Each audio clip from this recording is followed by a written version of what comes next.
Hello everyone, I am Suvrat and we will be discussing AtCoder Beginner Contest 440.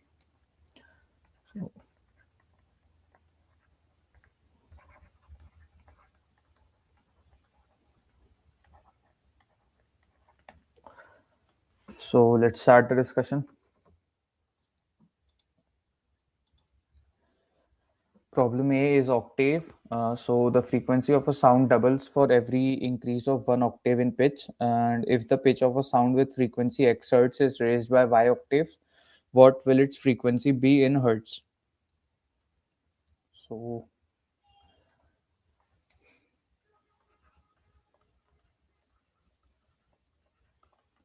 basically we are given that x was our initial frequency and it is raised by y octaves. So what will be the final frequency? And also we are given that the frequency of a sound doubles for every increase of 1 octave in the pitch. So basically x becomes 2 into x for 1 octave. So for y octaves, x would become x into 2 to the power y. So to compute this, the constraints we are given are as x is less than equal to 444 and y is less than equal to 3, so we don't need to use any kind of binary exponentiation or such. We can just simply calculate 2 to the power y and multiply it by x, and that would be our answer. And we can see that this is the O of 1 solution. So the code for this is also pretty obvious. You simply take input a and b, and then a into 2 to the power b would be the answer. This is another way of calculating 2 to the power b. So basically 1 left shift b times that means 2 to the power b, because when you left shift you add another 0. So this would be 1 left shift 0 times would be 1, and 1 left shift 1 times would be 1 0 in binary, and similarly 1 left shift 2 times would be 1 0 0. This is binary. So this is in decimal 1 2 4. So basically 1 left shift x times is nothing but 2 to the power x. So I take input a and b, and output is a into 2 to the power b. So that is the solution for problem A. I hope you guys understood. If you have any doubts, you can ask, or let's move on to the next problem.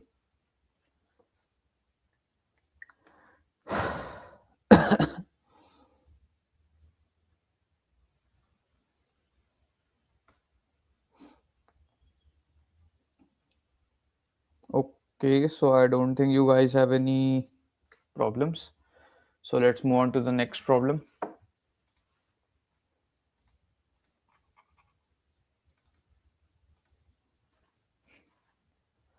So the next problem is trifecta. Problem statement is you have n horses numbered 1 to n, had a race. All horses started simultaneously, and horse I took ti seconds from the start to the goal. Find the numbers of the horses that finished in first, second, and third places. It is guaranteed that all ti are distinct. And the constraints are again very small in this problem. So problem B. Basically, we have n horses in a race.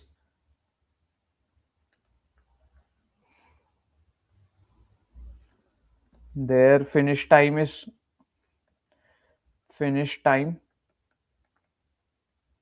of ith horse is given as ti, and all ti are unique.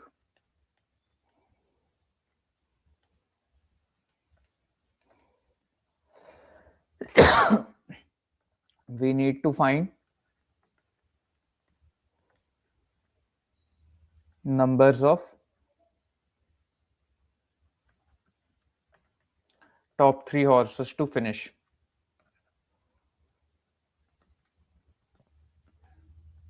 Let's see the test cases for this. So the first test case is there are 4 horses and the finishing time are 100, 110, 105, 95, 100, 110, 105 and 95. So we can see that this horse finished first, then this horse finished, and then this horse, oh sorry, then this horse finished, and then this horse finished. So basically the answer would be, this is the fourth horse, first horse, and then third horse. So 4, 1, 3.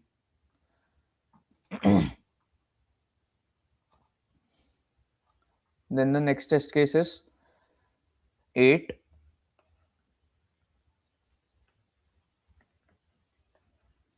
72, 74, 69, 70, 73, 75, 71, 77. And this is the first horse, second horse, third horse, fourth horse, fifth horse.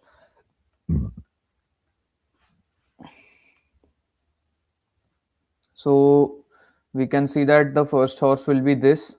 So what we can do is we can basically sort this array to know what were the first, second, third horse. So after sorting, the array would look like this: 69, then 70, then 71, then 72, then 73, then 74, then 75, then 77, 74, 75, 77.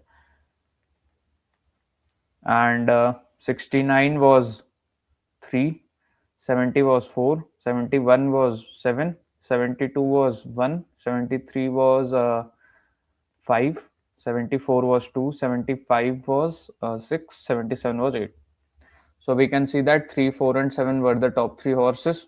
So the answer will be 3, 4, and 7. So what we can do is we can exactly simulate this process in code as well. What we can do, we can create an array where the array of pair, vector of pair actually, vector of pair, which contains the finish time and I. So this vector would look like this: t1 comma 1, then t2 comma 2, then t3 comma 3, and so on till tn comma n. And after sorting, we can sort this array, and after sorting the 0th index, the first index, and the second index will give us the top 3 horses, and we can just do cout v of 0 dot second, v of 1 dot second, v of 2 dot second.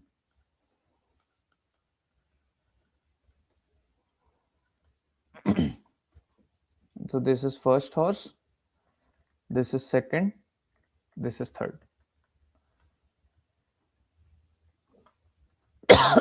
So overall time complexity required to calculate this would be O of n log n. That is because of sorting. So I'll show you guys the code for this.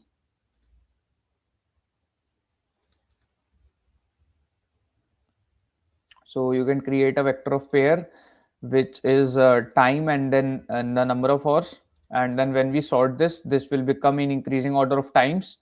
So the 0th, first and second index would be the first, second, third horses. So that was the solution for problem B. If you guys have any doubts, you can ask.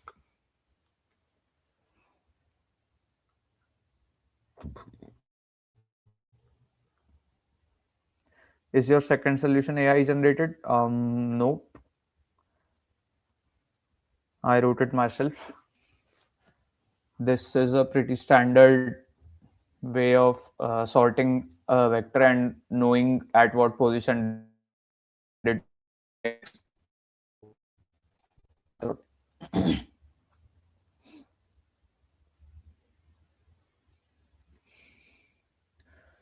Okay, so I don't think you guys have any doubts, so let's move on.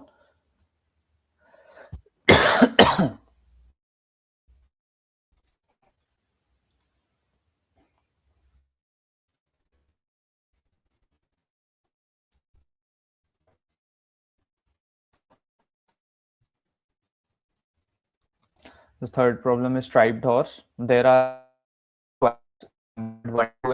actually all squares are white, and the cost of painting square I black is Ci. And initially, the consider performing the following procedure once to paint some squares black.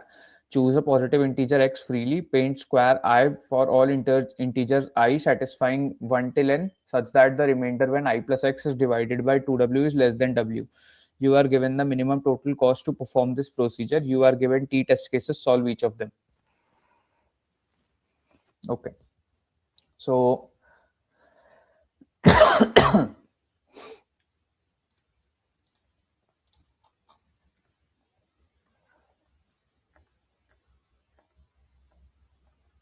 problem C.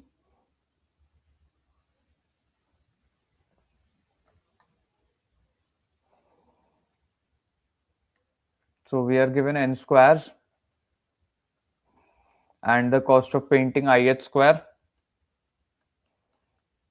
is cost I, actually Ci. And what we need to do is we need to choose a positive integer x, choose some x such that after choosing the x we will be painting all the square I such that I plus x when divided by 2w is less than w, such that, and in the end we need to find the minimum total cost. So we need to such that sigma Ci is minimum where I is from 1 to n and I plus x remaindered by 2w is less than w.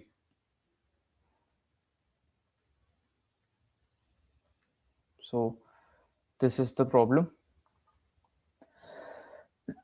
And the constraints for this problem are we are given n and w till 2e5, and also the sum of n over all t test cases is 2e5, and the sum of w in all t test cases is 2e5. So the expected time complexity would be around O of n log n or O of w log n, something like that. So let's see the test cases for this. First test case is n is equal to 8, w is equal to 2, and the array is 1, 10, 10, 1, 1, 10, 10, 1.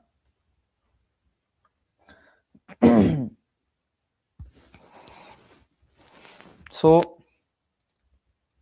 let's try solving for this test case.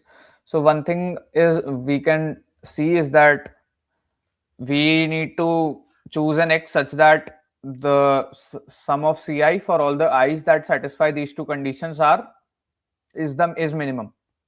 So the condition we have is I plus x percentage 2w is less than w. So what we can see is we can constrain our answer to just be from 0 to 2w minus 1, because x is equal to 2w and x is equal to 0 will give the same answer, as I plus 0 mod 2w will be the same as I plus 2w mod 2w, since adding 2w inside a modulo will not affect the answer. Similarly, x is equal to 2w plus 1 and x is equal to 1 will also give the same answer. Also, we can see this mathematically as this is due to this property: a plus b mod m is equal to a mod m plus b mod m whole mod m. So when you do 2w plus 1, 2w mod 2w will simply become 0. So this is exactly, this is the same as in just 1. So we can limit our answer to x belongs to 0 to 2w minus 1. So this would be the first observation.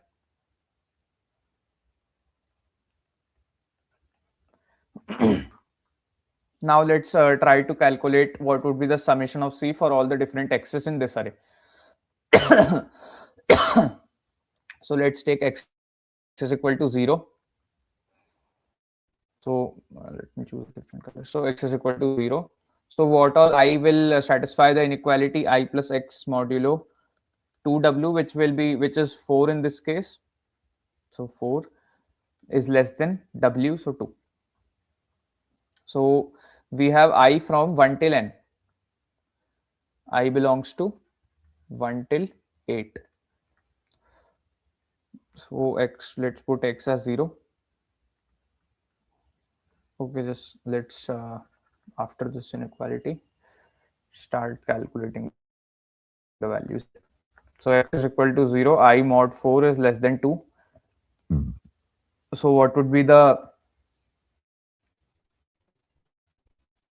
I valid I for this? Will be one will be a valid I. No, 3 will be a valid I, and 4 will be a valid I. 5 will not be a valid I. Oh, okay, sorry, 3 is not a valid I. 0, 1, then 4, then 5. 6 is not a valid I. 7 is also a valid I. 8 is a valid I. So I suitable I would be, as actually we are taking 1 based, right? So not 0. 1, 4, 5, 8.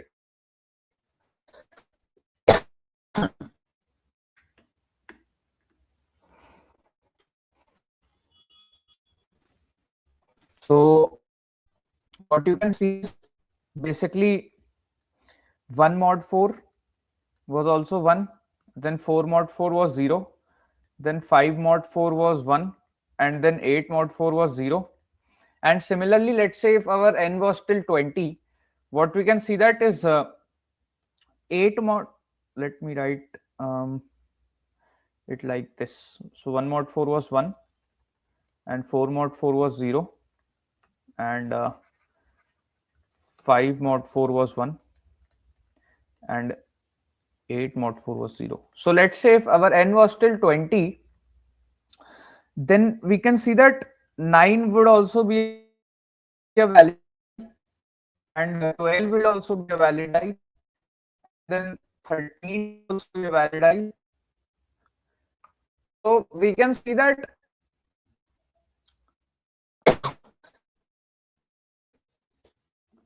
I1 is a valid I. I1 is a valid, if I actually is a valid is not the correct terminology that I should use. If I1 square is getting colored,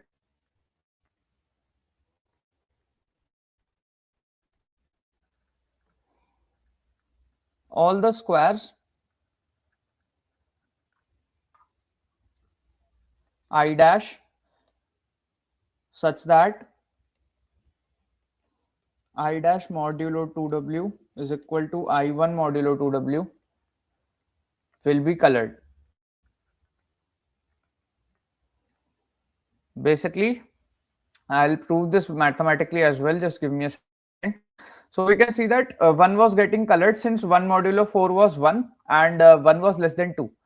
Similarly, we can see that 5 also had modulo 1 and with 4, and 5 would also get colored. 9 also had modulo 4 1, so 9 would also get colored. 13 also had modulo 4 1, so 13 would also get colored. So if I1 square is getting colored, then all the squares I dash such that I dash modulo 2w equal to I1 modulo 2w, and that, so basically what I'm saying is x modulo 2w given as then I plus x w 2w will less than w. Why? Because of the property, this one. So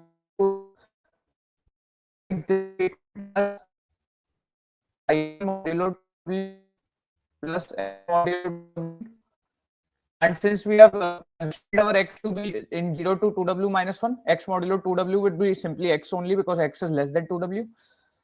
So this modulo 2w is given as less than w, and when we write this using the same expansion, we get I modulo 2w plus x modulo 2w. And since we are saying that I modulo I dash modulo 2w is same as I modulo 2w, so we get these two terms, this one and this one, are equal, and since this is less than w, this will also be less than w. So indexes that are congruent to each other with respect to would get colored if one of them gets colored. So using this idea, what we can do is we can actually create the, for example, we can, what we can do, let's just take n equal to 8 only. So I modulo 2w and w equal to 2. So I modulo 2w value and indexes. So if I modulo 2w is 0, be 0 for the index 4 and 8. I 2w would be 1 for indexes 5 and 9, would be 2 for indexes 6 and 10, would be 3 for indexes 7 and 11, and that's it. Oh, actually we have only till 8, right? So 9, 10 and 11, let's ignore that. Okay. So so we can see that value 0, if any of the 4 or 8 gets colored, we can know that all of them are getting colored. And similarly for value 1, similarly for value 2, similarly for value 3. So now instead of seeing if whether a particular index gets colored or not, we can see that whether a particular value gets colored or not. And by referring to value, we are talking about I modulo 2w. And for coloring the value 0, we can have a cost of C4 plus C8. For coloring the value 1, we can have a cost of C5. For coloring value 2, we can have a cost of C6. For coloring value 3, we can have a cost of C3. So now we need to tell, so now our problem actually changes to sigma of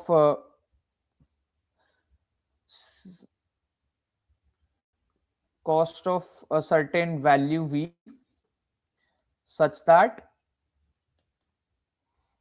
v plus x modulo 2w is less than w. And why does this why does solving this problem easier than the last problem? Because here we cannot actually expand this further, because we know that v modulo 2w is v only, because the value of I percentage 2w would be from 0, 1 till 2w minus 1 only, right? And the value of x mod 2w will also be x only. So if we try to expand this inequality and write it like this, v mod 2w plus x mod 2w, so we won't be able to actually, because this is simply v and this is simply x, since we have reduced the values for v and x we have already constrained from 0 to 2w minus 1. So now let's try to solve this.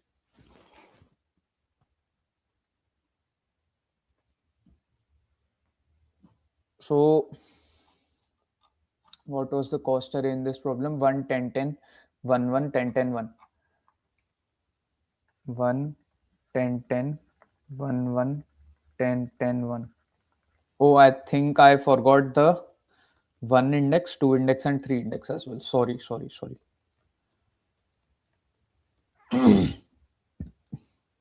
C7, okay.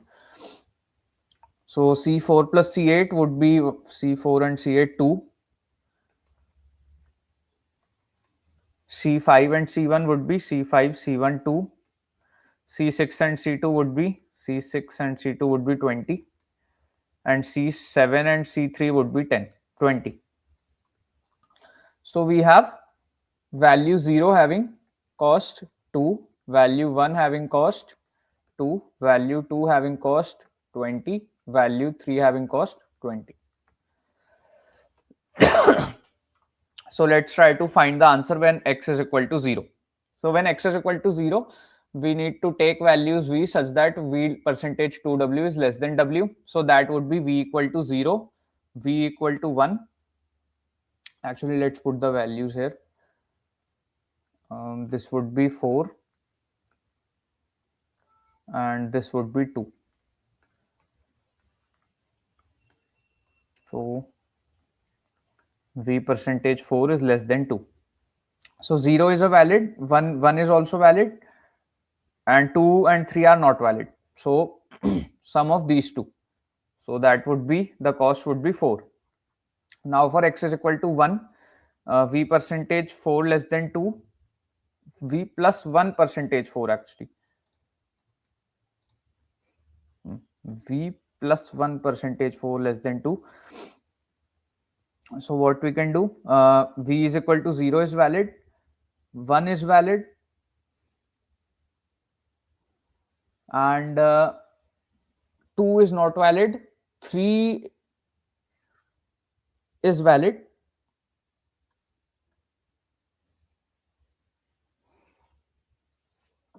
and 4, okay, 0, 1, 2, 3. So now we have this and this.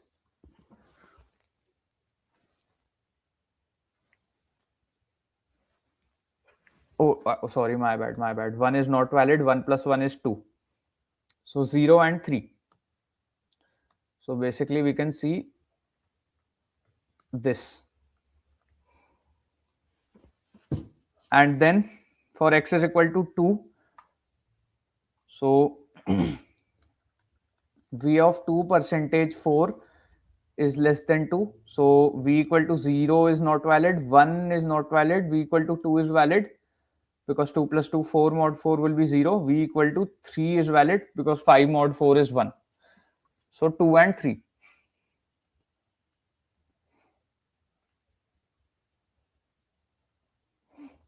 Right. So the cost of this is, x is equal to 1 is 2 plus 20, 22. The cost of x is equal to 2 is 20 plus 20, 40. And then let's check the cost of x is equal to 3, which is v plus 3 mod 4 is less than 2. So v is equal to 0, not good. V is equal to 1 possible, and v is equal to 2 possible, because 4 plus 4 mod 4 0, 5 mod 4 1. So these two values. So we can see that for x is equal to 3, the answer would be 20 plus 2, 22.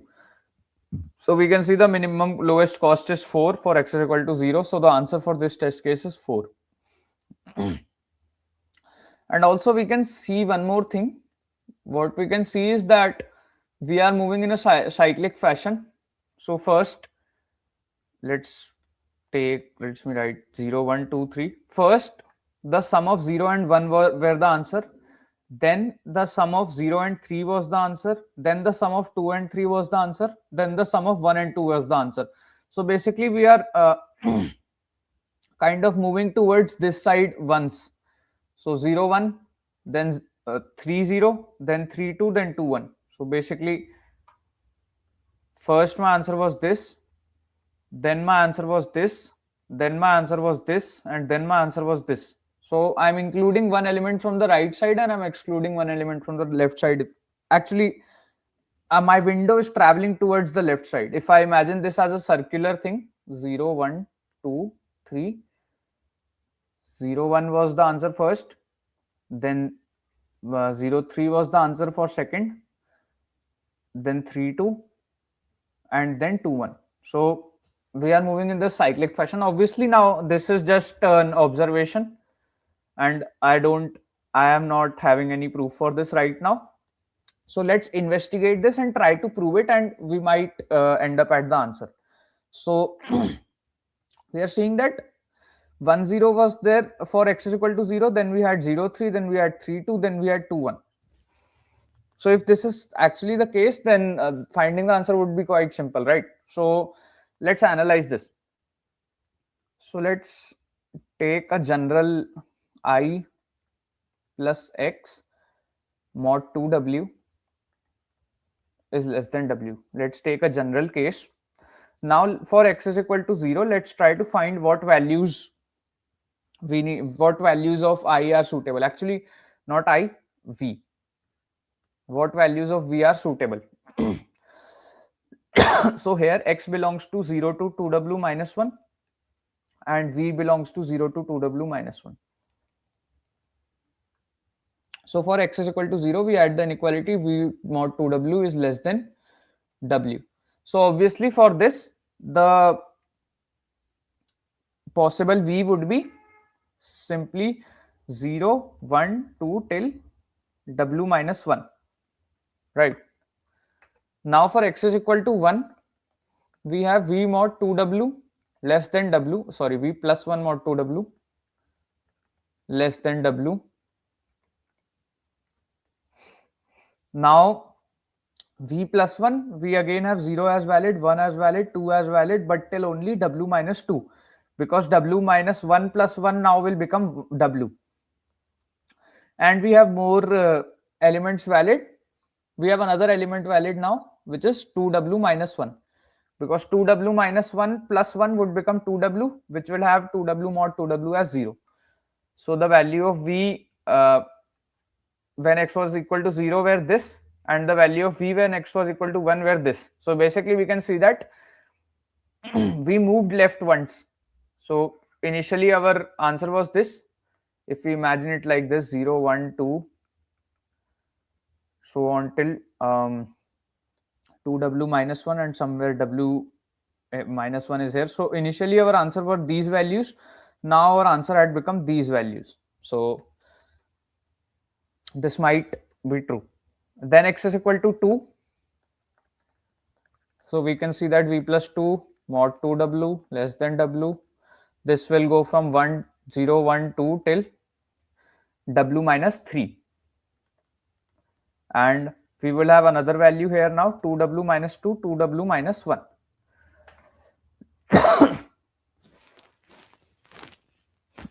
So we can actually take x is equal to w now and see that when we try to find the answer for v plus w modulo 2w less than w, we get the values 0, 1, 2, 3 till w minus 1 are not okay, but w will be fine because w plus w, 2w mod 2w will be 0, and then w plus 1 until 2w minus 1.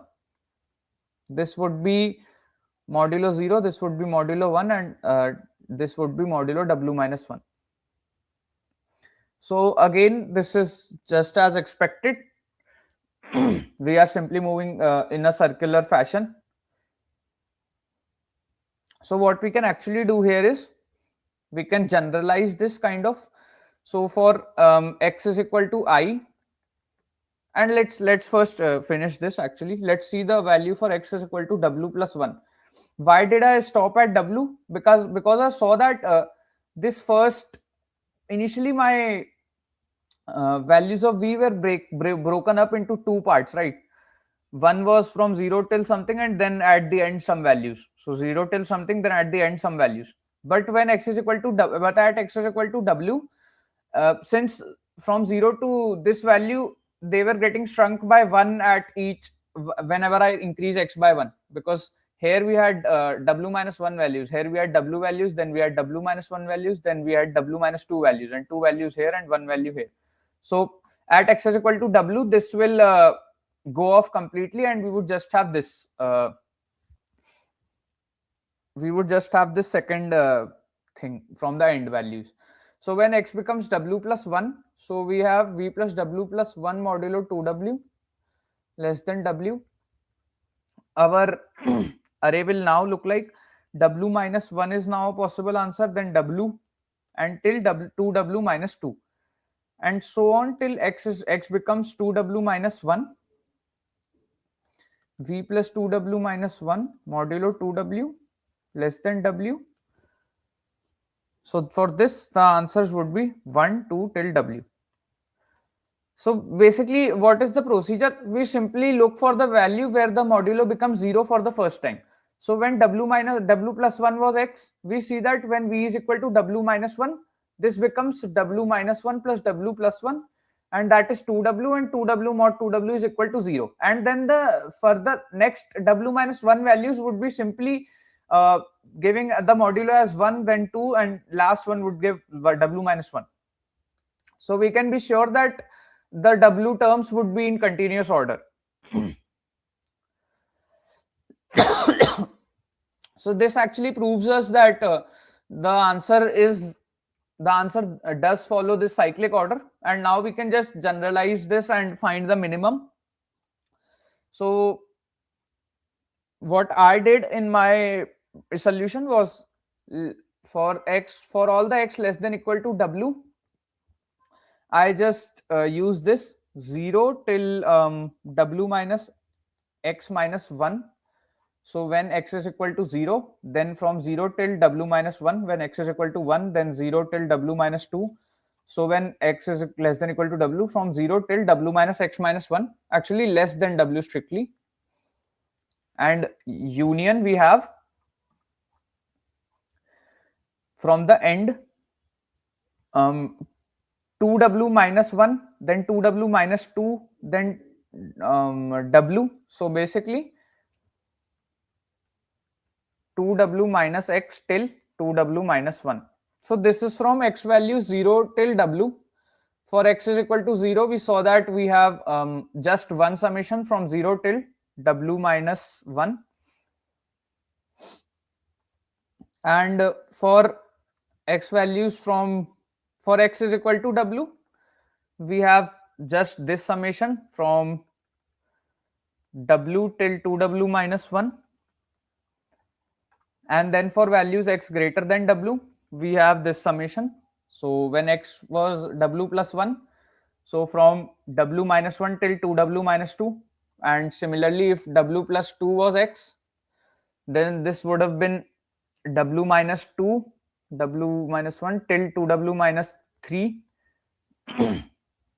So this can be generalized as, so this is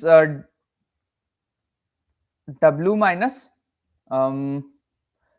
x minus w, so 2w minus x, and this is 2w minus x plus w minus 1. So yeah, you can see that, right? Because these terms are w, right? So we are doing simply plus w minus 1, because the count of all these terms must be w. So yep. So we can write 2w minus x, 2w minus x till 2w minus x plus w minus 1.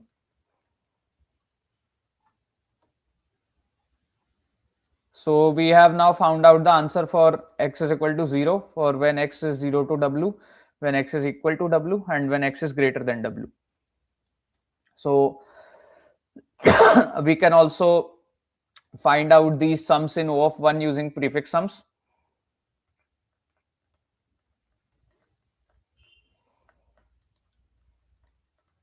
And that would give us the answer. So I'll show you guys the code.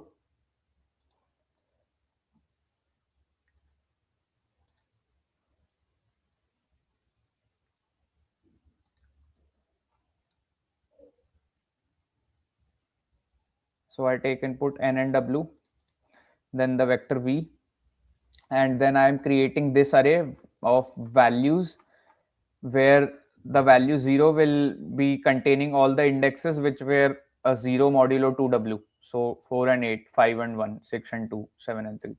So what I'm doing is, for index 1 till n, so basically I'm running a for loop for 0 to n minus 1, and I'm doing I plus 1 here. So for all the index, I'm adding their v of I.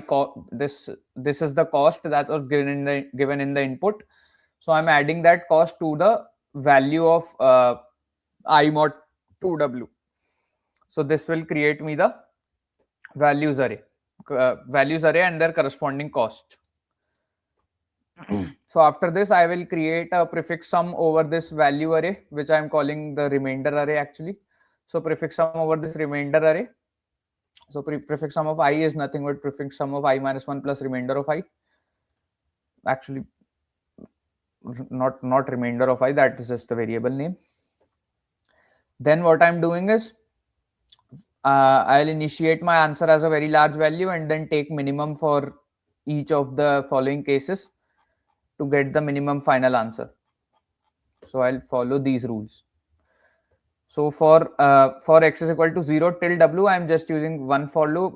You guys can also split the cases into three, this and this, but I'm doing it in one for loop. What I have done is I have named this sum as sum1 and this sum as sum2. So you can see that sum1 goes from 0 till w minus x minus 1, 0 to w minus x minus 1, and sum2 goes from 2w minus x till 2w minus 1, 2w minus x till 2w minus 1. So this is I am calculating prefix sum from sum2 from prefix sum and sum1 from prefix sum, and also only when x is greater than 0, that means from x is equal to 1 till w, these two cases we have the sum2, and in only these two cases we have the sum1. So that's how I have generalized x is equal to 0 and x is equal to w in this for loop only. So, and then I have taken answer as minimum of answer plus sum1, answer comma sum1 plus sum2. And then the last case from w plus 1 till 2w minus 1. So x greater than w, we have from 2w minus x till 2w minus x plus w minus 1. So val is x minus w, and w minus val would be 2w minus x only. So w minus val is nothing but 2w minus x, and then this is nothing but w minus val plus w minus 1. So plus w makes it 2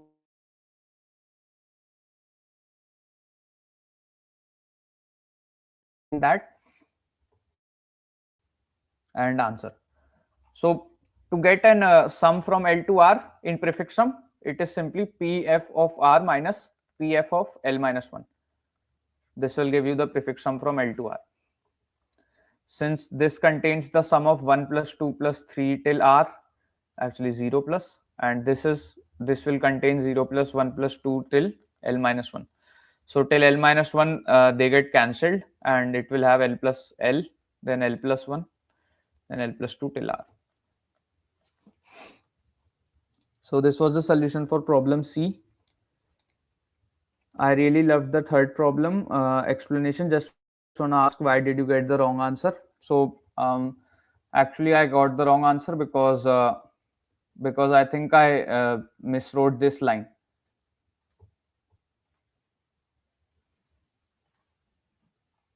So yeah, I miswrote this prefix sum. I basically didn't subtract the 2w minus x minus 1. I actually did 2w minus x minus 1. I had to write 2w minus 1 from 2w minus x till 2w minus 1. So I miswrote this for loop, this summation. And for some reason, it just ran on the given test case, input test case.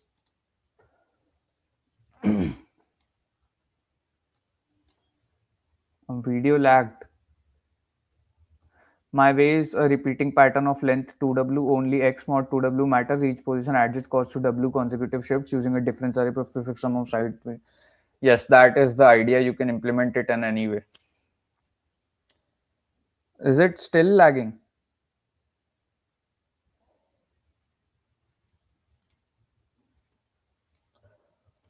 If you guys have any doubts, you can ask.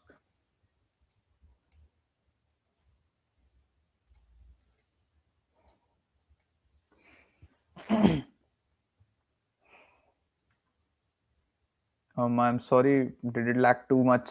I need to explain it again, or you guys got it?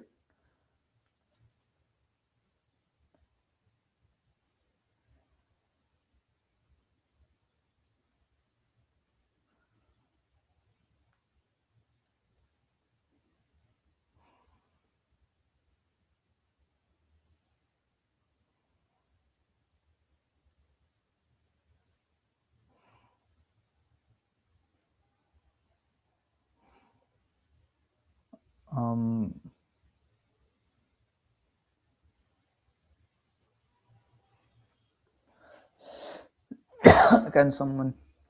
Okay.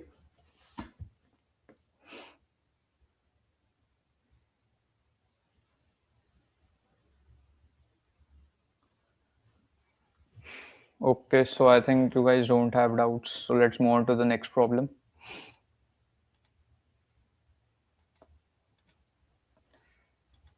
So this problem is a D forbidden list 2. The problem statement is that there is a list containing of n distinct integers. The ith integer in the list is ai. You are given q questions. Answer each of them. The jth question as follows. Find the yjth smallest value among the integers greater than or equal to xj that are not in the list. So, and the constraints are n is less than equal to 3, 5 and q is also less than equal to 3, 5. So the expected time complexity would be around we need to answer each query in O of log n type time complexity, because there are 3, 5 queries. So we cannot use more than log n per query.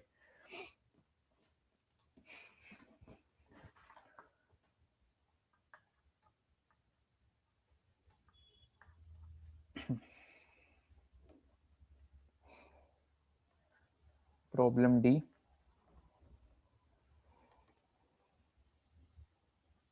So, okay, and distinct integers. So we have a list A having n distinct integers.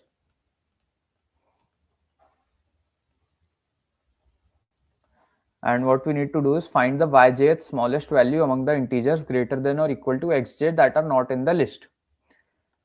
Find the yjth. Actually, let's ignore this j. For each query, for a query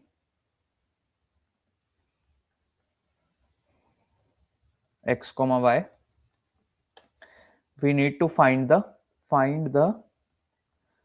yth integer greater than equal to x not in the array. So let's understand this further from a test case. So the first test case is 169231. 16923. Let me use a different color. 1692231, and we have the query as x is equal to 6, and I hope that is the format, right? Yep, x is equal to 6 and y is equal to 10.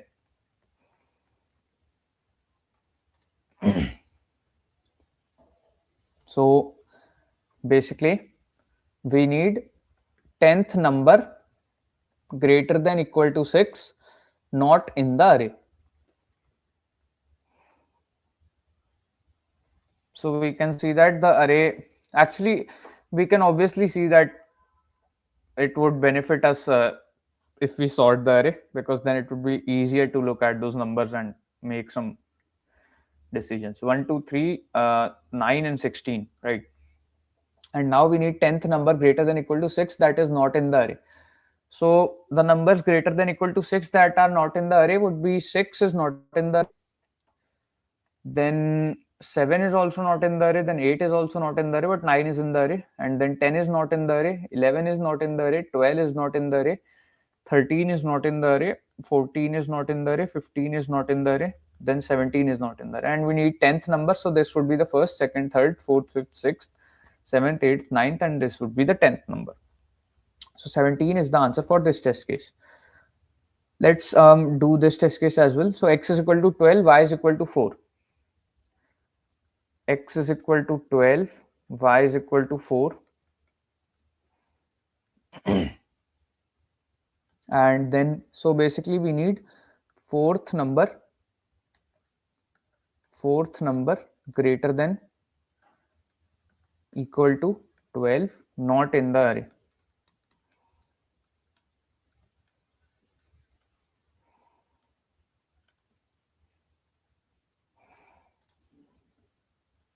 Fourth number greater than equal to 12. So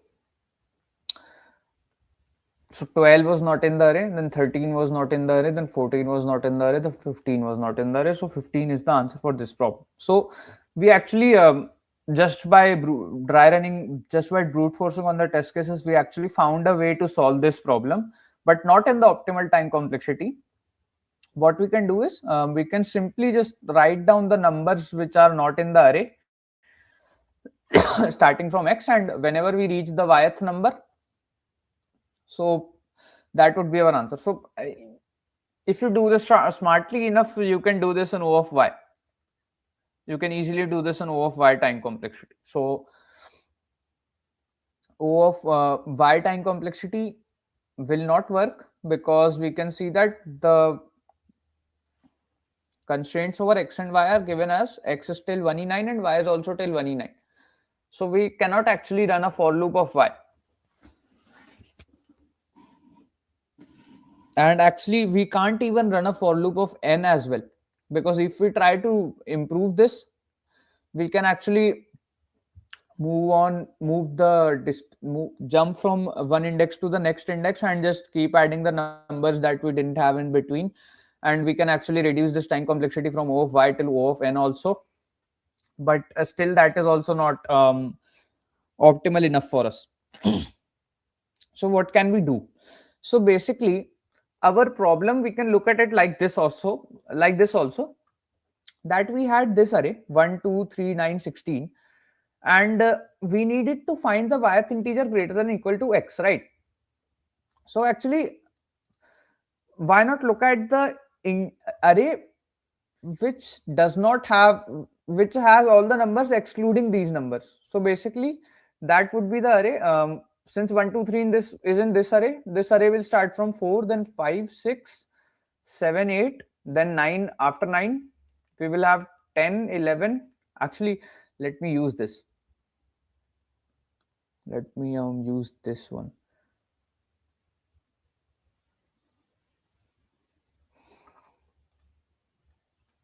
So 1 2 3 were here, so 4 5. So 4 5. So this was the array of the numbers that are not in my array, right? And now basically our problem changes to find the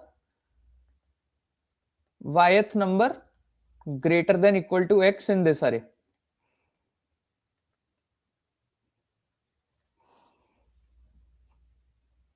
And again, if we try to look at some test cases, so x is equal to 6, y is equal to 10.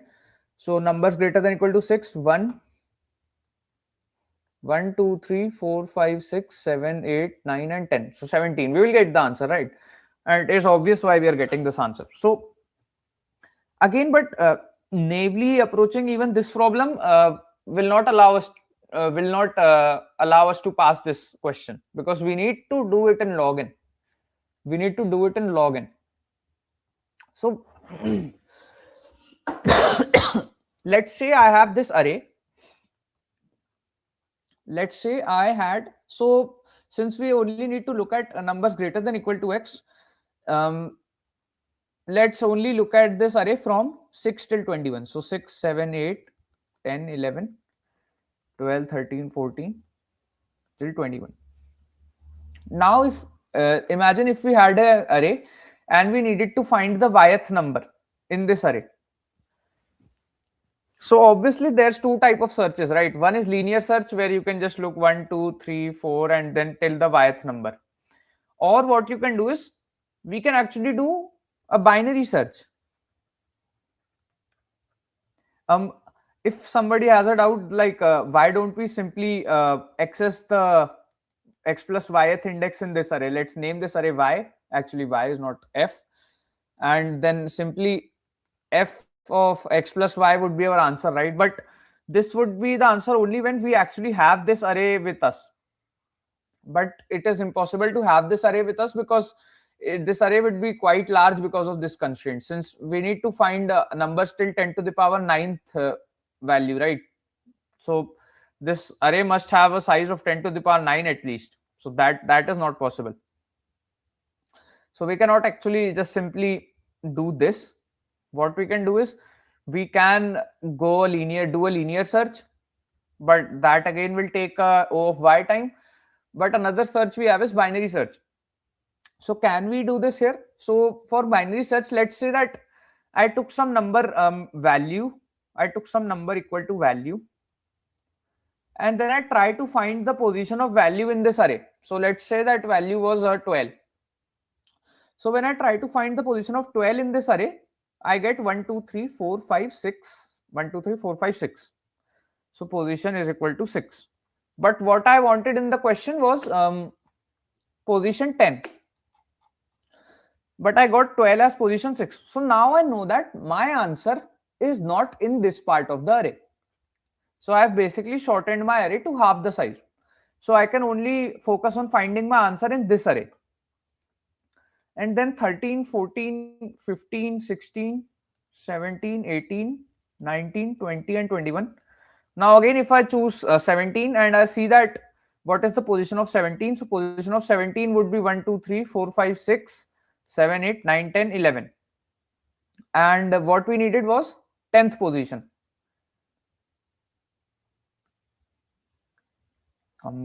Actually, position of 17 should be 10, right? 1, 2, 3, 4, 5, 6, 7, 13, 1, 2, 3, 16 is not in the array, my bad.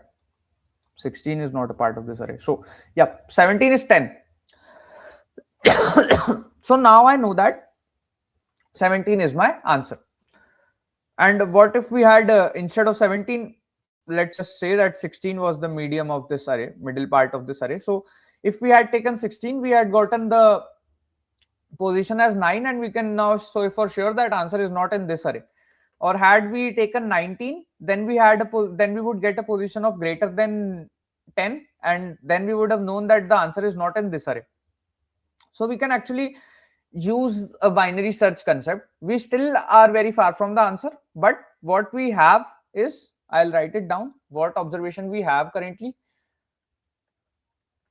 We know that if a number, let's say some p, is y dash smallest value greater than equal to x, which is not in the array,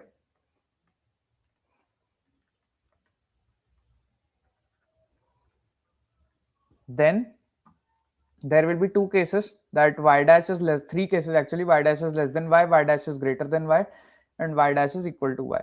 So in the case where y dash is less than y, we know that our answer is greater than p. In this case, we know that our answer is less than p. In this case, we know that our answer is p. So we can see the concepts of binary search applying here. We can actually initialize a range quite large enough that would contain the answer. So that is something like L equal to 0 and R equal to 10 to the power 12. And then we can take the midpoint P and see if that range gets changed to P comma R or L comma P. And we can just follow this procedure to converge to one single point. That would be the answer, right? So now still we have a problem. We have found out that the answer is monotonic, and we can actually apply a binary search to find the answer. But how do we find this number y dash? How do we find the position of the number p which is not in the array, right? So how can we do this? Again, this is actually quite standard now. So let's say I had this array 1, 2, 3, 9, 16.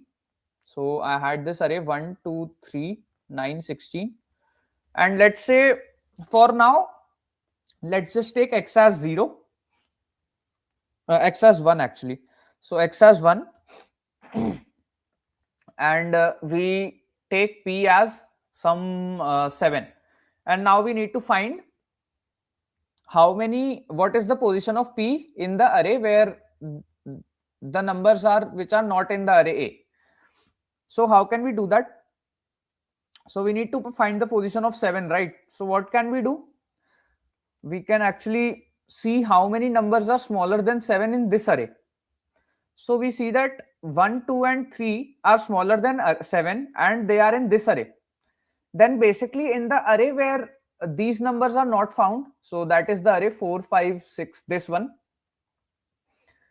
this array, we can see that 1, 2, 3 will be not there.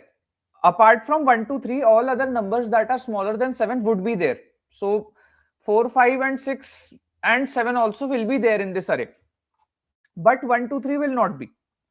So what can we do?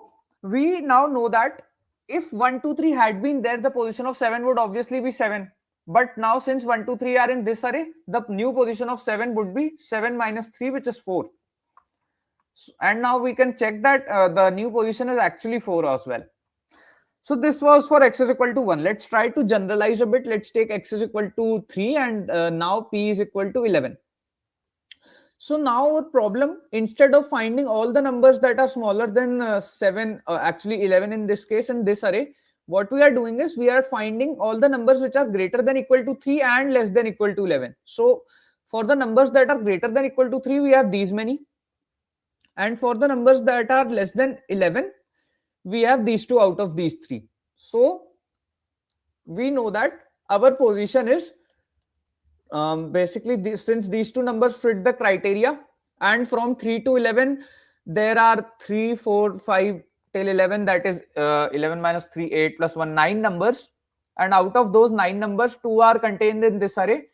So our position would be 7, which is basically, let me write, so 11 minus 3 plus 1 would be the all of the numbers from 3 till 11, and then since 3 and 9 are contained in this array, so we'll subtract those two, and so that would be 8 plus 1, 9 minus 2, 7.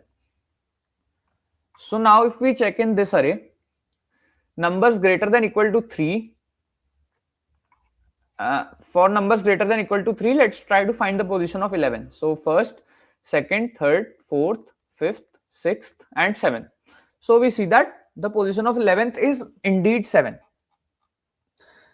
So now we have actually found a way. We have actually found a way to know the location of 11 after 3 in that array, in this array. So basically y dash,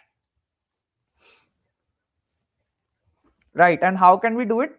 So we have some x is equal to small x and p is capital P is equal to p. And what can we do? Now we need to find how many numbers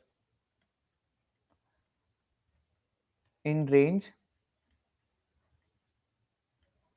x comma p.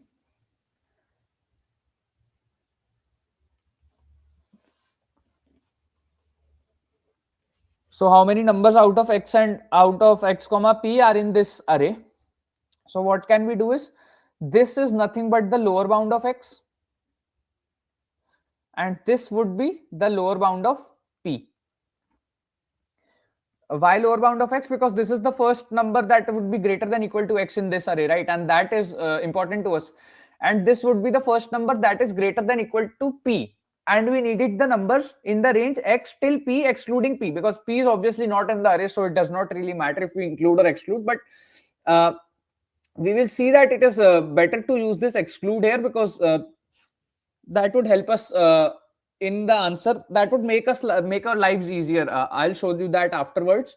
But now, for now, just know that it doesn't really make sense that we take a closed bracket or open bracket here. But let's just take the closed bracket here, and you'll know why we had taken the closed bracket here, open bracket here. So this is the lower bound of x and this is the lower bound of p, and simply the difference of these indexes would be the number of numbers between x and p that are in this array. So using that, we had now found out this value, and this value is pretty straightforward. This is simply p minus x plus 1 minus the lower bound of p minus lower bound of x. So this is now we have found a way to find y dash. So now we can simply apply the binary search, right? But now actually, although it is quite possible to apply binary search on these values, but it is actually harder to implement. What if we find some way to apply binary search on these values on the normal array from 1 till 21? If we somehow find a way to binary search on these values, then our lives would be easier, right? Because now we don't need to know if whether some number is in our array or not. So can we so basically, again, let's look at this. So is this observation true?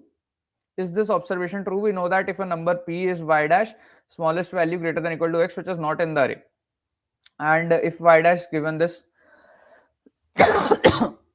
so now let me write this here. So we are trying to apply binary search on this array, right? And we have found a way to calculate the numbers smaller than this number which are not present in the array. Let me write that also. The new progress that we have made in the problem is that we now have a way to find out how many numbers smaller than p are not smaller than p and greater than or equal to x, actually are not in the array A. So that's what we were doing here, right? So when p was 7, we simply found out the numbers smaller than 7 which are not in the array A. So that came out to be 4, and we verified that 3, 4, 5 and 6 are not in the array A, and that's why this was 4. And here if p was 11 and x was 3, we found out there are 7 numbers smaller than p and greater than or equal to 3 which are not in this array, and we can count them also: 4, 5, 6, 7, 8 and 10, 11. So that is how we got this number, and this we even got a formula for this, which is in O of log n. since lower bound is log n. Lower bound is nothing but finding the first element which is greater than or equal to some x. That is the lower bound of x. And if you guys don't know about it, it's quite easy. It's a very simple binary search. You can just check it out on CPLGO or any other website, and it's quite easy to understand. So we found a way to the progress is that we now have a way to find how many numbers smaller than p and greater than or equal to x are not in the array A. So what we need to do is find our answer is equal to p which has y minus 1 numbers smaller than it which are not in array A,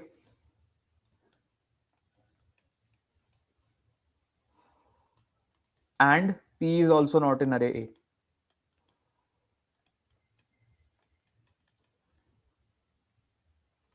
So now obviously again for this array also, the number smaller than it which are not in the array A is also increasing, is also an increasing value, right? It is also monotonic. It will increase from here to here. So let's say that there were 0 numbers smaller than 1, there were 0 numbers smaller than 2, there were 1 number, 2 number, and so on. So at some point this value will increase to y minus 1, and let's say some set of numbers had this number as y minus 1. So in our array it looked like this: 1, 2, 3 till some I minus 1, then I plus 1 till some j, and then j plus 1 till some whatever infinity. So all these values had this term, this quantity, as less than y minus 1. So obviously these are not our answer, we know that. and all these values had this term as greater than equal to y minus 1. Sorry, greater than y minus 1. So these are also not our answer. But all these values had y minus 1 equal to. Now how can there be so many numbers which have equal to y minus 1 smaller numbers not present in the array? That is because let's say the array is like 5 6 7. This is our array A. So if you see that if I take x is equal to 1 and y is equal to 5, there are three numbers 2 3 and 4 which are not in the array.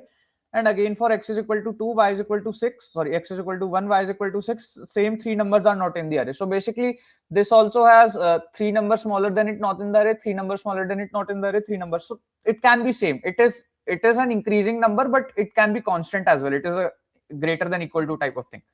So all these numbers will have equal to y minus 1. And if we had just one number which had the value y minus 1, then we saw that our binary search would work, because in this array that value is always increasing. 4 will have 0 numbers smaller than it, 5 will have 1, 6 will have 1, 6 will have 2, 7 will have 3, and 8 will have 4. So this is a strictly increasing, right? And there will be only one answer, so we can binary search on it. But here we have a set of numbers in between that would give us the right answer. So what can we do is, first of all, we need to actually identify which one of these is actually our answer. Which one of these is actually our answer? So can I be our answer? So I has y minus 1 number smaller than it, but I minus 1 also has y minus 1 smaller than it. Then that means I was in the array. I was present in the array. Because if I and I plus 1 have the same number of smaller numbers which are not in A, then I must be in A, right? Because all the numbers that are smaller smaller for I will be smaller for I plus 1 as well, and I also is smaller for I plus 1. But if they both have the value is equal to minus 1, then that means I was in the array A. And similarly we can say that all these were in the array A except J, because for J and J plus 1 had a value greater than y minus 1. And that can be only true when J was not in the array A, and therefore the value for J and the value for J plus 1 were not the same. So this will be our answer. In this array, for all the numbers that have value equal to y minus 1, this will be our answer. So we need the last number which has the value y minus 1. So what we can do in our binary search is, so binary search can be applied to a function like this, 0 0 0 and then 1 1 1. We can apply binary search to find this one, right? So what we can do is, we can do the same thing. We can do 1 1 1 1 1 1 1 till this, and 0 0 0 0 0 0 till. So we need to find the maximum number which has less than equal to y minus 1 smaller number not present in it.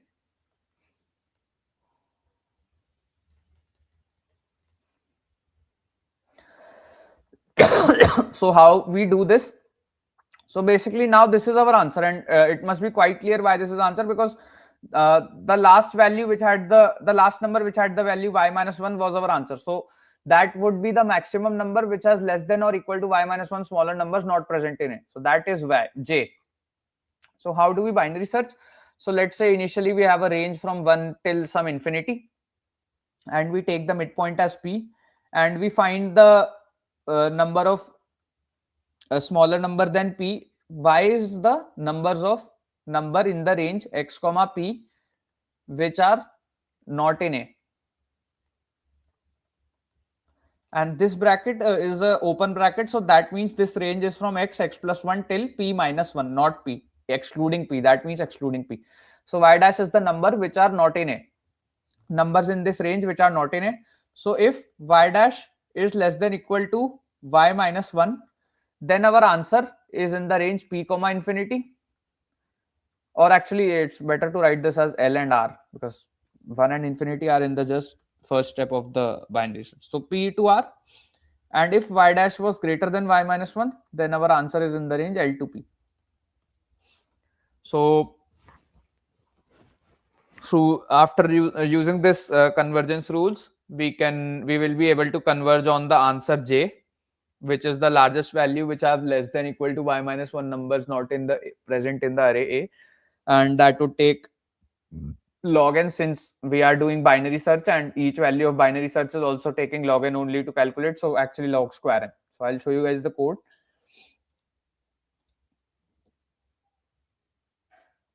So this is actually the function I'm using to find the number of numbers from x till the value val which are not present in the array A. So index 1 is the lower bound of x and index 2 is the lower bound of value. So lower bound of value is this, lower bound of x is this. So into minus into 1 is ct. So this is ct. And ct2 is val minus x minus ct. So val val minus x. So this is val minus x and minus ct. And this plus 1 has been removed because actually we are calculating the number of terms smaller than, right? So for 7 there are 3 terms smaller than 7. So for 7 there are 3 terms smaller than 7 which are not in A. So 4, 5 and 6 would be our answer. So actually not 4, 3, and similarly not 7, 6. So for 11 also there are 1, 2, 3, 4, 5, 6 numbers smaller than 11 which are not in array. So that plus 1 is removed. Basically this idea can be used. You can have a solution using this plus 1, you can have a solution using this without this plus 1. You can have a solution which actually performs the binary search on this array instead of performing the binary search on this array and using this as the value we are trying to find. So there are multiple ways. The key to this question was to actually identify just this, basically, that if we can actually tell that the answer is greater than a certain value or answer is smaller than a certain value using log n complexity. That is the whole key to the solution. After that, everything is just implementation, and there can be many ways to implement. So if ct is less than equal to y minus 1, I return true, else I return false. ct2, which was the final this thing. If I had taken this plus 1, this would have simply become less than equal to y, and rest everything would have remained the same. So there are these are just ways to implement. And then my binary search is quite straightforward. I take the range L is equal to x and R is equal to 1e12, and I check for the mid position. So if this returns false, then I set R as mid, else if it returns true, then I set L as mid. So if this returned this is returning true, so I set L as mid, so returning true, L as mid, returning false, R as mid, returning false, R as mid. Y less than equal to was true and this was false. This is basically y dash. ct2 is what was y dash in my case. And then in the end, I just whatever value my binary search converges on, I see out that, and that would be my answer. So did you guys get this solution? If you guys have any doubts, you can ask.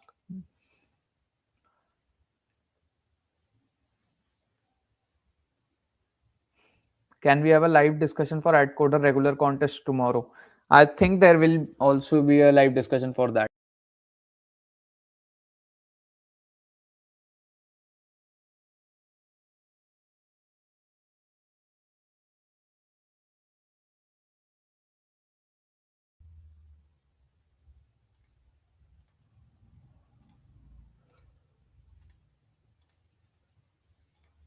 I'm sorry, I was disconnected there for a second, but now I'm back. So, what if DP? I didn't do DP, but there might be some solution. Let me see what the tutorial says. Editorial is binary search.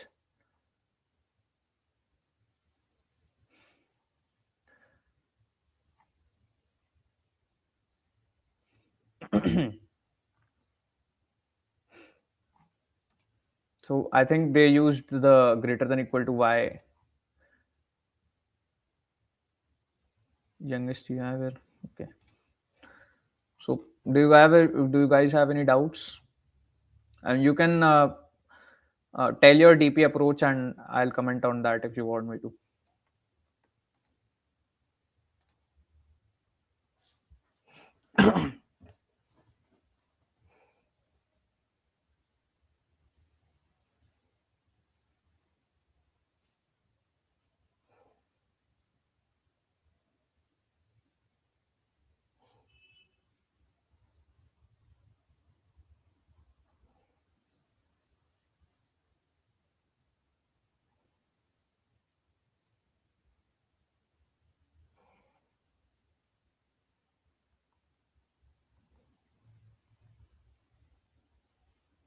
So I think I'll move on to the next problem now.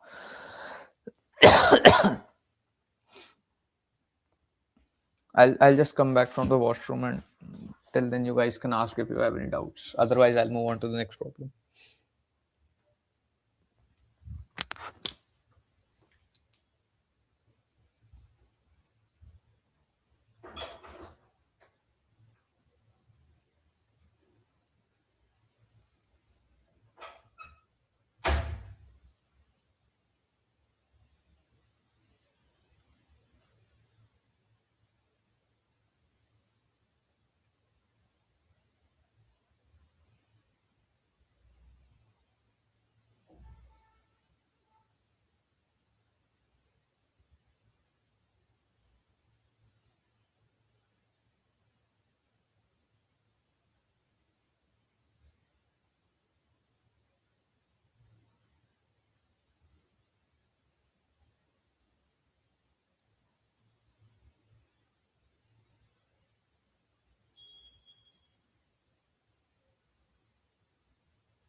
Uh, when the ABC 439 contest discussion would be released? What was 439?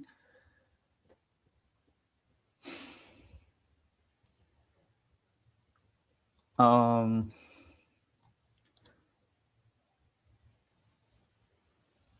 the discussion was for this was not done.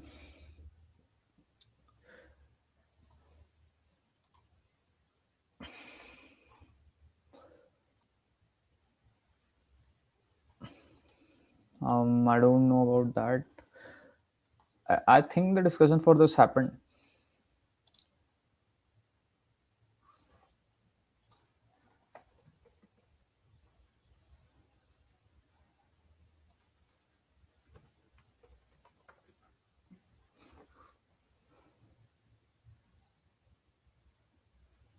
Okay, that is not there. I don't know, man. So I'll just move on to the next problem for now.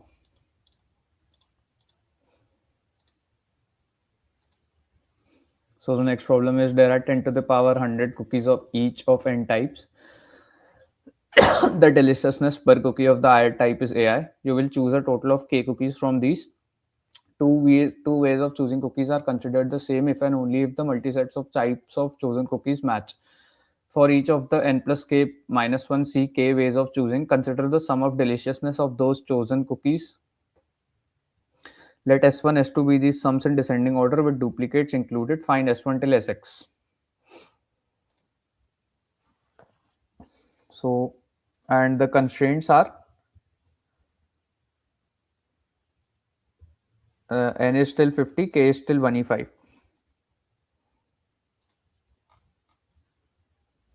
So,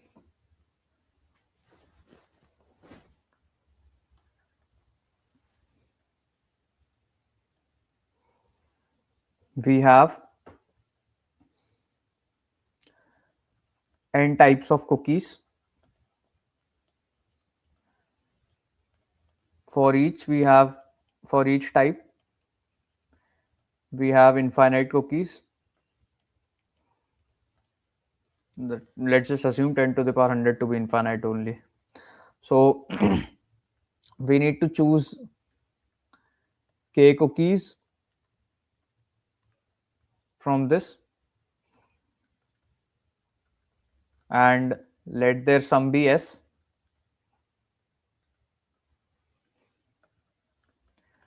And we need to answer what would be the top x sums. So that is s1, s2, s3 till sx, where s1 is the maximum sum possible, s2 is the second maximum sum possible. Basically, s1, s2 are the sum in the are these sums in decreasing order with duplicates also included. So we need to find the highest x numbers, highest x possible sums, and the constraints are n is 50, k is 1e5. So expected time complexity would be O of k or O of x something. O of n into k might also be possible. So let's see the test cases. So the first test case is 2, 4, 3. K is equal to 4. Let me just, k is equal to 4. X is equal to 3. And the array is 20, 10. So we need to select 4 integers, 4 cookies and find the top 3 sums. So obviously now S1 is quite obvious. S1 for each and every case would be simply the highest, whatever cookie has the maximum deliciousness into k. So S1 is just 24 times. So this is 80. And then about S2, we can actually take 23 times and 10 one time, and that would be 70. And now for this, we can take 22 times and 10 two times. So that would be 60. So that was the first test case, 80, 70, 60. And the next test case, since all are equal, the answer is same for all the top 5. And the next test case, let's actually just take our own test case and analyze this. So let's say k is equal to maybe 4. Let's take 5. X is equal to also 5. And then we have the array 20. And then let's say we have 10 and we have 9. Okay. So this is good enough. Actually, let's take 5. 5 would be better for calculations. So we need to find S1, S2, S3, S4, and S5. So S1, it is obvious that it would be just 25 times. So the answer for S1 is 100. Now let's talk about S2. So S2 again, S2 will also be obvious, 24 times and 10 one times, because 20 is the maximum possible number and 10 is the second maximum possible number. So this would be the maximum of S2. Second maximum would be this only. So 80 plus 10, 90. So now for S3, we have some choices. Basically, till now we had figured out these two different possible cases, right? So we have 25 times and then 10 0 times. Let's just represent this as 500. So this is 25 times, 10 0 times, 50 times. And for this is S1, S2, we have 24 times, 10 one times, and 50 times. Now we need to find S3. Now S3 there could be two choices to S3. But one could be removing this one and adding this one. So adding one here and removing one from here. So basically that would be 400. This could be an answer that we 401, that we take 24 cookies of this and one cookie of this. Or what we could have done is 320. Both could have been answers depending on the set of values. So what we have done is we have done a -1 + 1 like this to get to this state from this state, and -1 + 1 like this to get to this state from this state. So basically, if this was the second largest, then only out of these two could one be the third largest, because anything other than this would be smaller than these two, right? So out of only these two would be the third largest. So what we can do is, let's say that if let's just calculate actually why I say 85 is the value of this, and 60 plus 20, 80 is the value of this. So 85 is better. So we know that this is S3. So now we need to know what is the next smaller value that we can get. So obviously any value smaller than this would be a bad would not be S4, right? Because we already have this candidate for S4. So any value smaller than this could not be S4. So we can take the value smaller than this, but the value smaller than this can be S4. So the value smaller than this could be, we can actually remove this one cookie and add one cookie here. So it would become 311. Or actually, if we remove this cookie, we cannot actually add another cookie to make the value smaller. So after removing, so we can only do this state, we can only go to this state from this state, one smaller. Because anything other than this would be smaller than this, and taking value smaller than this is also not feasible for us, because this is already a candidate for S3, S4 actually. Now the maximum of these two would be the S4. So let's calculate the value: 60, 70, 75 and 60, 80. So this is S4. So this is S4. Now we need to find S5. So again, any value smaller than this could not be S5, but value smaller than this could be S5, because this is a possible candidate for S5. So smaller than this values would not be S5, but value smaller than this could be S5. So what could be the next smaller value after this? It could either be we can do -1 plus 1. We are basically trying to make the smallest possible changes. So if we have an array like this, this would be the smallest possible change, right? That we take out this cookie and we add another cookie here. So we are doing -20 and +10, so -10 change. Because if we take out this cookie and add this cookie, then obviously that's a bad choice, because we already have a number which is greater than this. So this cannot be S5. Only this can be S5. So that would be 230. And another thing that could have happened is 311. Is we could have removed this cookie and added this cookie. We will only add consecutive, because adding and removing these two would not be good for us, since we already have a number which would be smaller than that, because difference of these two would be greater than difference of these two. So we have now 3 candidates for S5. So we can calculate 60, 70, 75, then 60, 40 and 30, 70, and then 60, 70, 75. So we can see that 75 is the answer for us. So we can again just basically any number smaller than this could not be our answer, right? Obviously. And any number smaller than this would also not be answer, because if this is S5, let's say we also wanted to find S6, then obviously this will be S6. Then for S7, what we can do is, since this is S5, right?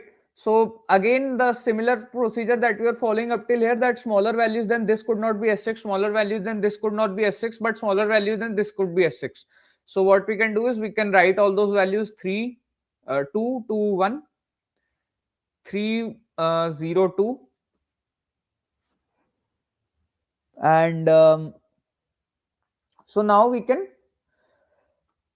calculate which one of these 4 is the suitable value for S6, and then we can write down the next smaller values for that. So basically this kind of approach will work. We are kind of only brute forcing. We are simply just trying to find what number will be the next smaller number. So initially we have 500. So obviously this is S1, and we will remove this and we will find the next smaller number. So next smaller number can only be 410, and this will be S2.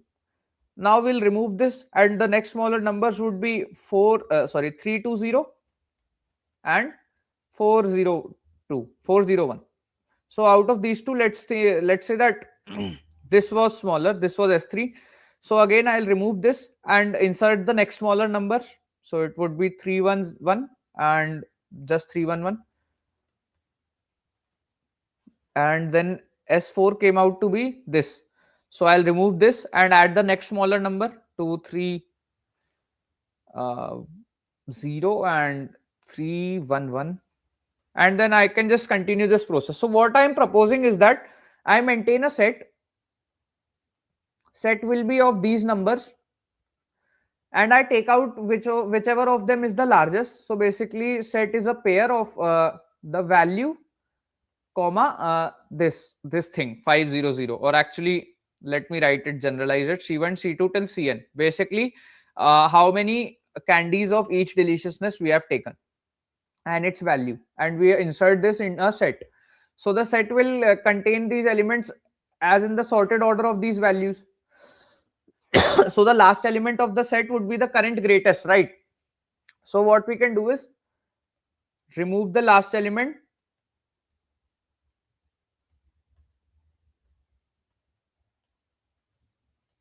that is S1, and insert all the possible next smaller elements. And for next smaller elements, what we can do is we can do Ci as Ci minus 1 and Ci plus 1 as Ci plus 1. So we can take out a cookie of minus ith index and add one cookie at the I plus 1th index, considering that the cookies are in reverse sorted order just as they were in this case. Because if I am removing 20, then adding 10 will give me the next smaller, and adding 5 is not the optimal choice here. If I am removing 10, then adding 5 would be the optimal choice here. Adding the further index numbers would not be good because they would obviously be smaller than removing this and adding this. So I can follow this procedure to actually brute force all the x values, because the next smaller elements, possible next smaller values, there can be only 50 next smaller values, because there are only Ci and Ci 50 pairs of Ci and Ci plus 1. So even if all are ones, there can only be 50 new elements inserted into the set, and there will be one element removed at each point. And also we need to make sure that some value which we have already taken should not be reinserted into the set, because let's say if we had 320 and we had 3 actually 201 or let me think of this case. So this will give me the value 311, right? There can be other possible states which could have given me this value. So that could be 401. So let's say I had these two states and I change the state to 311, then I obviously will not change the state to 311, because I had already taken this I had already used this value or inserted in the set. So I will not reinsert the same state in the set. So for that, what I can do is I can maintain a map of vector comma ll, which will tell me if this particular vector is already added in the set or not. So that will help me from reinserting the same vectors in the set. And in each finding each s values, I will be inserting at max of 50 different elements in the 50 new vectors in the set. So that would be, or actually n, so n into x into log of what is the maximum length of the set. It would be, I think, n into x only. So actually this into is confusing, this. So nx log nx would be our final complexity, which would be within the time limit, and this would then work obviously. So I'll show you guys the code.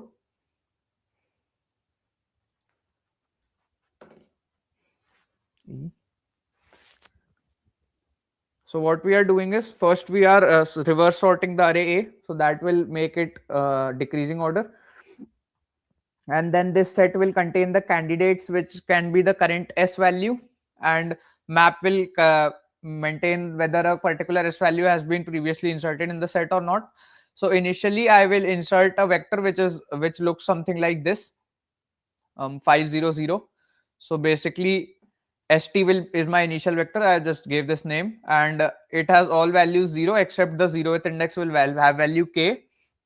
And then I will visit this set in mark this set as visited in the map, mark this vector as visited in the map, and initial sum will be a of 0 into k, and I will insert this into the set. The set will contain sum comma the vector. And then to get each si, s1, s2 till sx, what I will do, I'll get the maximum value of sum from the set. I will erase that from the set, and this p dot first would be the value of si.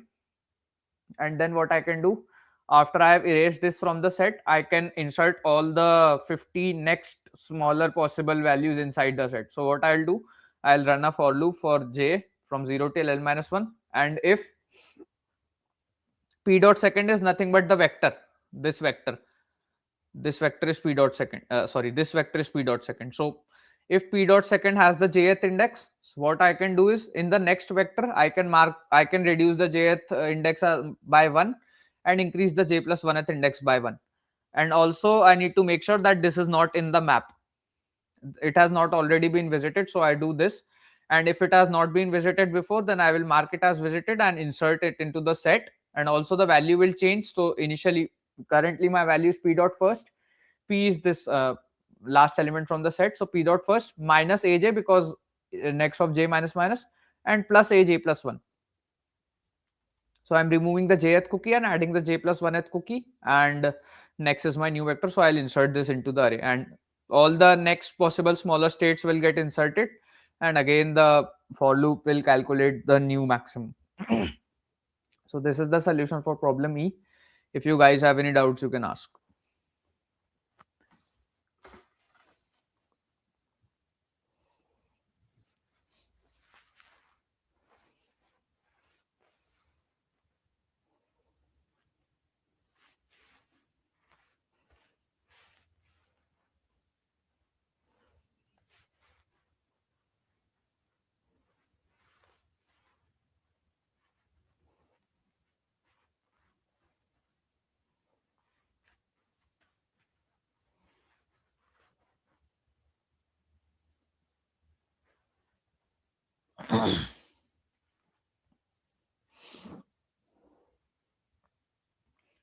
Okay, I'll give you guys another minute. You can ask if you have any doubts.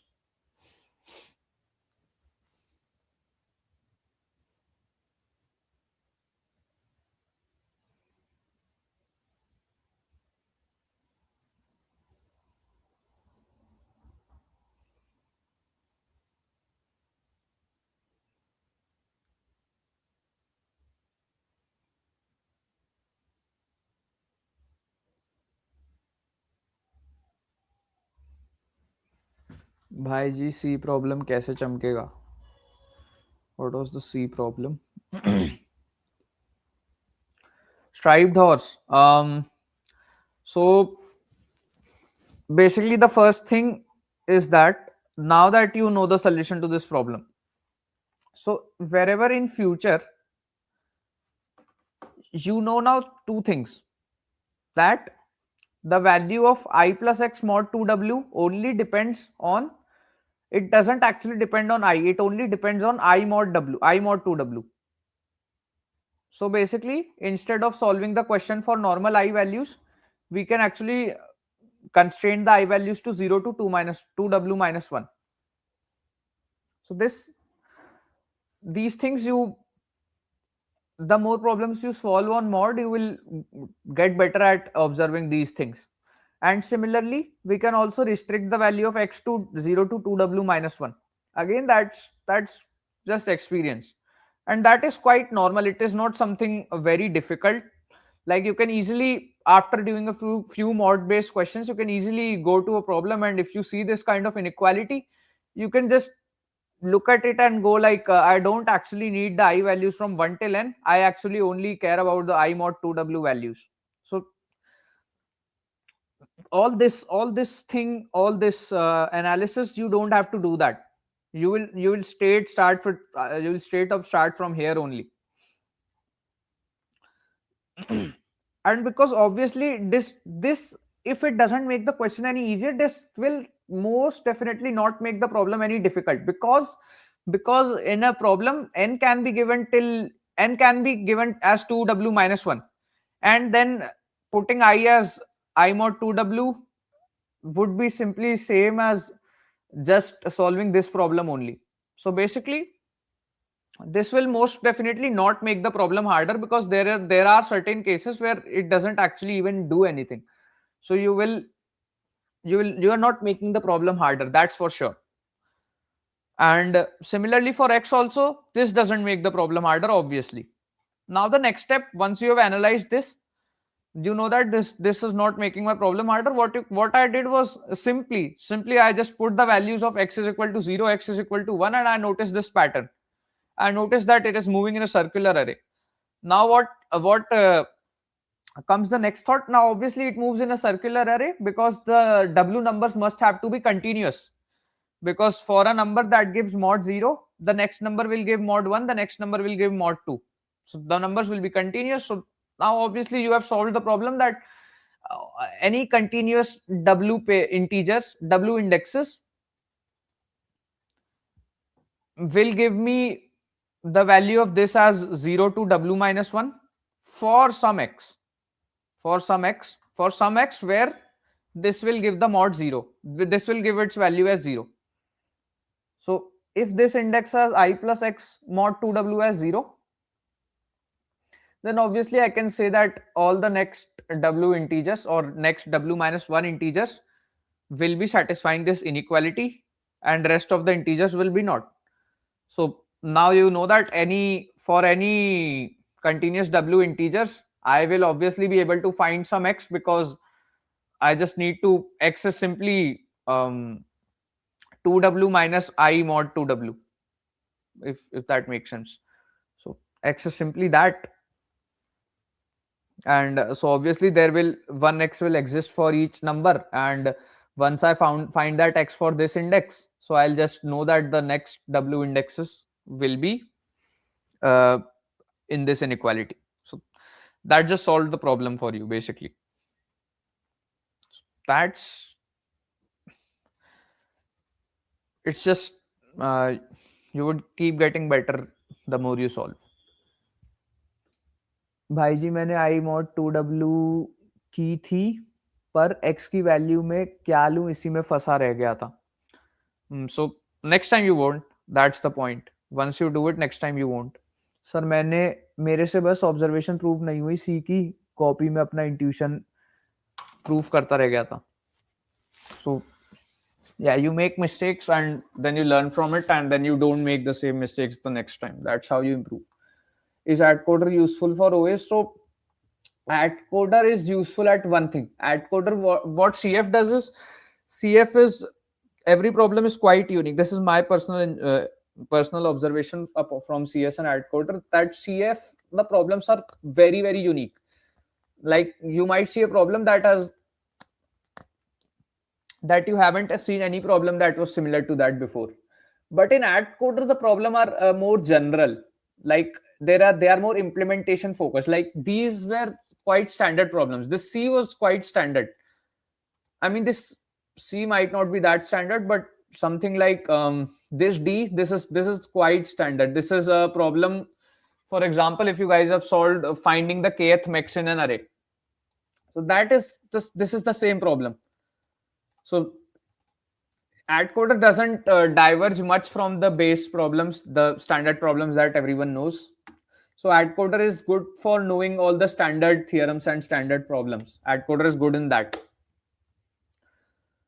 Tried to solve fourth using ordered set but got wrong answer. How do you? So were you using the ordered set for finding the lower bound? Then you must not get the wrong answer. can we solve fourth using ordered set? If you are using the ordered set to just find the lower bound, which I did in the array, then I don't think that would create any issues. But like, for what purpose did you use that ordered set?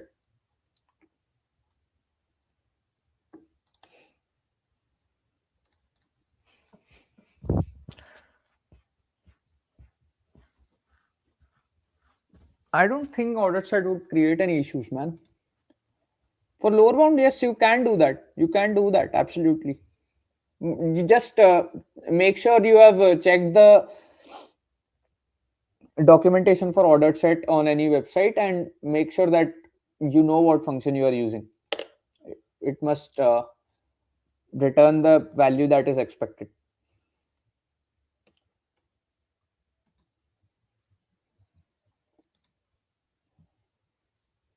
Ordered set, using ordered set for fourth is absolutely fine. There is no problem in that.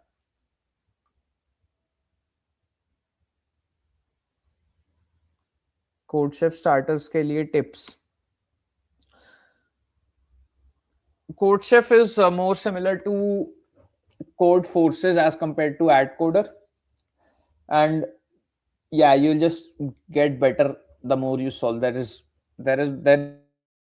no other tip. And if you are, if you're like already at some decent level, then you might know the topics which you are in weak at. Like you might know that if the problem C is a graph problem, then I struggle to solve it. But if problem C is a DP problem, then I can solve it pretty easily. So you can practice more on graph and trees. Other than that, there is no secret. I don't know it.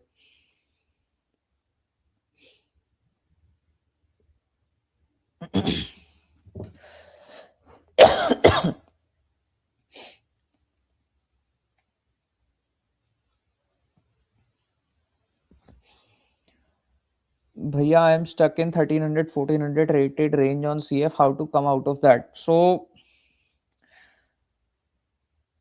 1300, 1400 is that now you can, I think, solve AB in a contest every 100% of the time. So you just, there can be several practice methods you can follow. Either you can give more virtual contests. If you are having difficulties in improving your speed, then virtual contest might be a better idea, because then you would have to solve the problems in a constrained time. But solving problems randomly from the problem set doesn't actually put you on a time constraint, so that won't make you faster. I think virtual contests would be better in making you faster. But if you are simply not able to solve the problems given infinite time, then problem set is for you. Problem set would be better. So simply, if you are struggling to solve the problems, just solve more problems on the problem set, and there would come a time when you get better at solving those problems and you will be able to solve them in contests. And once you start solving them in contests, you will slowly get faster at solving them in contests, and that's how you will increase your rating. So there is literally no secret. You just have to keep solving. Or you can try different methods. You can try something like, if I don't get a solution in 15 minutes, I'll look at the editorial, or I'll not look at the editorial for a week and then I'll look at the editorial. You can just try different methods and see what works for you. Everybody is different. You can discuss it with your friends. Getting other people's opinion is can also be a lot of improvement, because everybody thinks differently.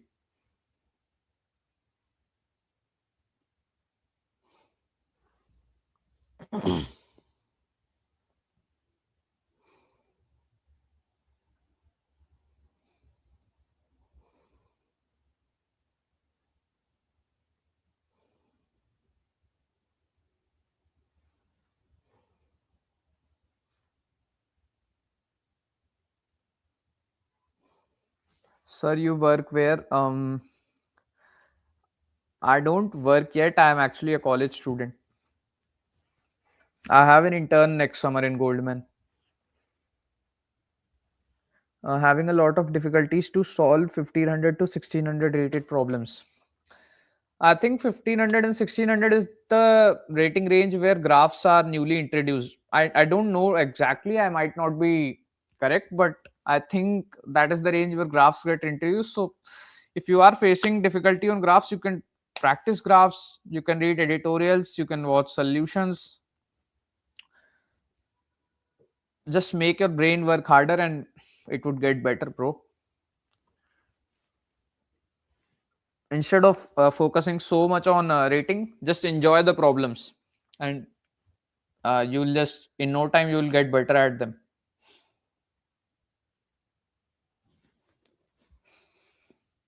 Just try to enjoy the contest, just try to enjoy the problems.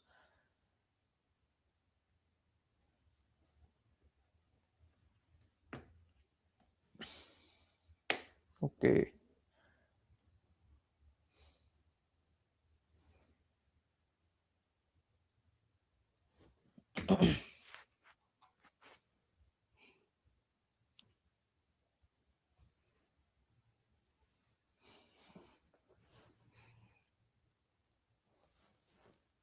Okay, I think nobody else has any doubts. I'll wait for another minute and then I'll end the stream.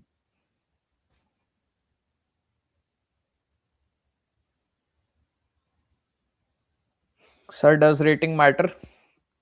That depends person to person. It might matter to you. It might matter to. Do you know Sparsh Gautam, IIT Ropar? No, bro, I don't know that. I don't know him. Sir, does rating matter? That yes, I know Sparsh Gautam from IIT Roorkee. He's my friend actually. So rating might matter for you, and it might matter. It might not matter for someone else. It just depends on you personally.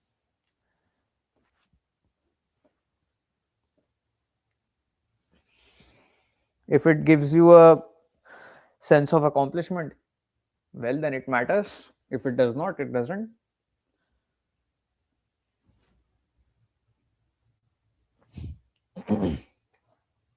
Quick explain F and G for editorial. I haven't even read F, bro. I was not actually able to solve E in the contest. I only solved D. See, so I actually have solved E after the contest. F and G, I think even I don't have.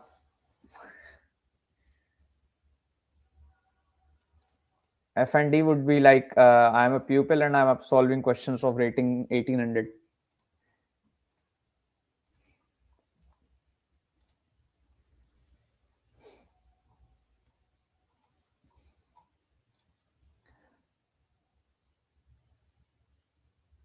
AtCoder people took revenge of easy contest of AtCoder 339.